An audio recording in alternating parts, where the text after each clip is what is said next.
So Coach Will and I have been getting a lot of questions about what do I do if I'm going to try out for my middle school team. So we wanted to do a video to talk about what to expect when you try out for the team, some ideas we have for what we think you should do in approaching it.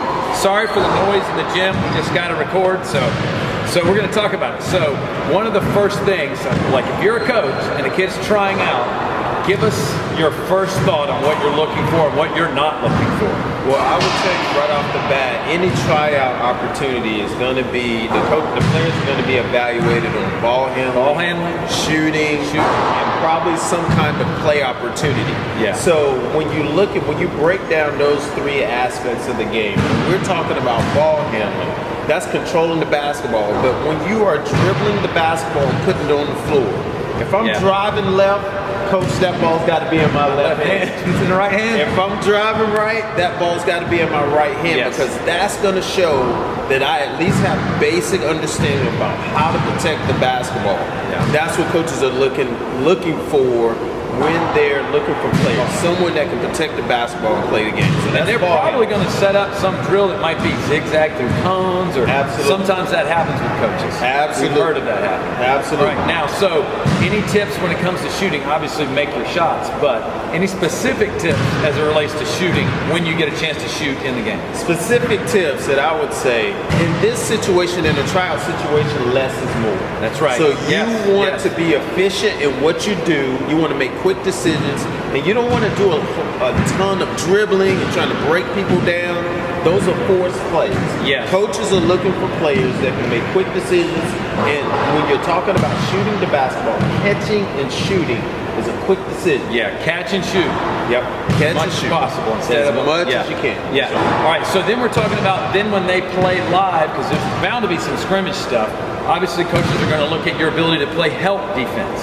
They're going to know that's another level of play, help defense. How about offensively? A couple things that might be of any use. I'll throw one of them out there. You get the next one. Okay. Is move. Don't stand and call for the ball. Yes. It'll get you on the bad list.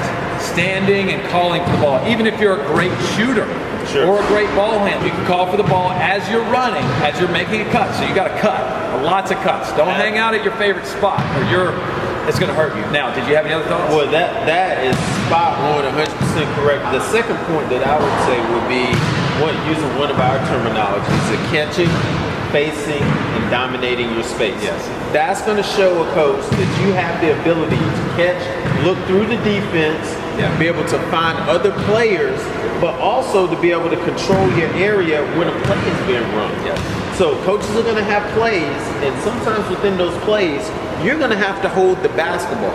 So being able to show that you have that skill within, a play opportunity within the tryout, that's priceless. Not an immediate catch and dribble. That's you got to catch and you got to see before you go somewhere. Absolutely. Yeah, I think so. So a couple others we were thinking of.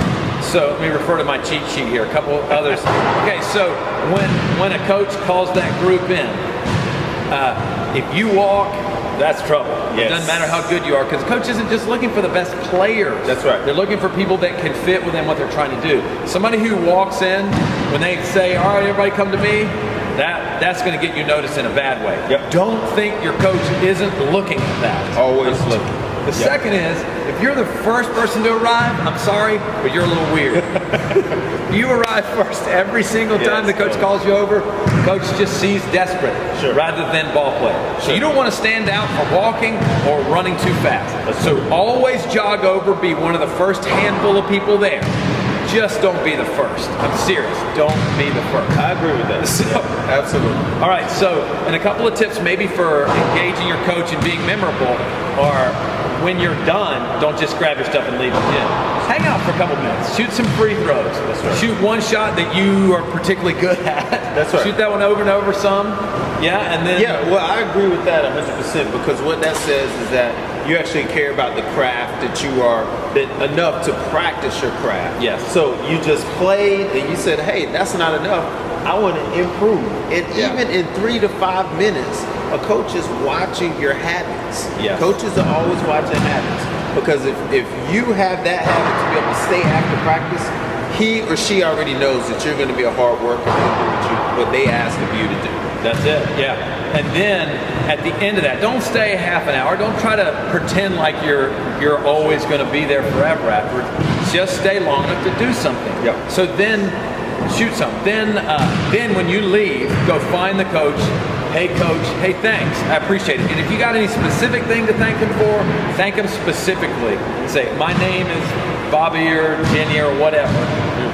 Thanks, coach, I appreciate it. I really would enjoy the opportunity to play for you on this team, that kind of thing. So that little exchange can be valuable because they can remember who you are. They might pay attention different if it's a multi-day tryout, which most often they are. That's right. So any other final thoughts on that? I mean, I think those three are identifying yourself to the coach makes you memorable. And then what is the last thing that he saw? He saw you working out. That's exactly right. While most of the kids were leaving. Just already so that done. is something that's already memorable. Now you just put a name with that memorable act. Yeah. So I think those are some great tips just for someone that's going through the tryout process. I think so.